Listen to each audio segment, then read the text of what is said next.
APM news కి స్వాగతం. ముందుగా ముఖ్యాంశాలు చూద్దాం. విజయవాడ కృష్ణలంకం పిఎస్ లో సాయి కృష్ణ అదృశ్యం కేసులో సస్పెండ్ అయిన సిఐ నాగరాజును సిట్ విచారించింది. దాదాపు 6 గంటల పాటు నాగరాజును ఏపీలో కూటమి ప్రభుత్వం సిపిఎస్ ఉద్యోగులకు గుడ్ న్యూస్ చెప్పింది.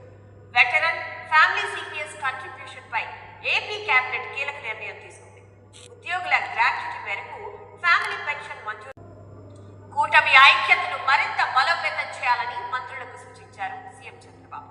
కేబినెట్ సమావేశం అనంతరం తాజా రాజకీయ పరిణామాలపై మంత్రులతో చర్చించారు. రాయలసీమలోని జొన్నగిరిలో బంగారం వెలికితీత ప్రాజెక్ట్ లాంఛనంగా ప్రారంభం కానుంది. సీఎం చంద్రబాబు రేపు ప్రాజెక్టును ప్రారంభిస్తారు.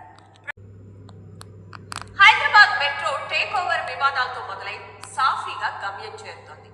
ఫేజ్ 1, ఫేజ్ 2 ప్రాజెక్టులను సమన్వయం చేస్తూ జాయింట్ వెంచర్ విధానంలో ముందుకు వెళ్లేందుకు కేంద్ర రాష్ట్ర ప్రభుత్వాలు సానుకూలంగా అడుగులు. కాంగ్రెస్ పాలనలో రక్షకుడే భక్షకుడిగా మారాడంటూ మాజీ మంత్రి హరీష్ రావు ఫైర్ అయ్యారు. వెలుగుమట్లలో పేదల ఇళ్లను కూర్చిన కాంగ్రెస్ కు బుద్ధొచ్చిందని, సర్వే నెంబర్ 218 పై ప్రభుత్వ నిర్ణయాన్ని ఉపసంహరించుకోవాలని డిమాండ్ చేశారు. కేసీఆర్ ప్రతి ఏటా విద్యార్థులకు ఫీజు రియంబర్స్మెంట్ ఇస్తే కాంగ్రెస్ వచ్చాక ఆపేశారని మండిపడ్డారు. రేవంత్ రెడ్డిది బ్లాక్ మెయిల్, బెదిరింపు రాజకీయాలకు రోజులు దగ్గర పడ్డాయని హరీష్ రావు హెచ్చరించారు. టీటీడీ బోర్డు శ్రీవాణి ట్రస్ట్ తీర్మానాల మేరకు 6 దేవాలయాల పునర్నిర్మాణం, అభివృద్ధి పనుల నిధులను వెచ్చించేందుకు ప్రభుత్వం అనుమతించింది. సికింద్రాబాద్ 2వ విడత పద్మ అవార్డుల ప్రదానోత్సవం ఢిల్లీలో అట్టహాసంగా జరిగింది.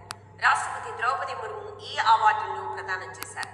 ప్రఖ్యాత మలయాళ పాత్రికేయుడు పి నారాయణన్, సుప్రీంకోర్టు మాజీ న్యాయమూర్తి justice KT Thomas Padma Vibhushan అందుకోగా మిగతా వివరాలు చిన్న విరామం తర్వాత చూద్దాం.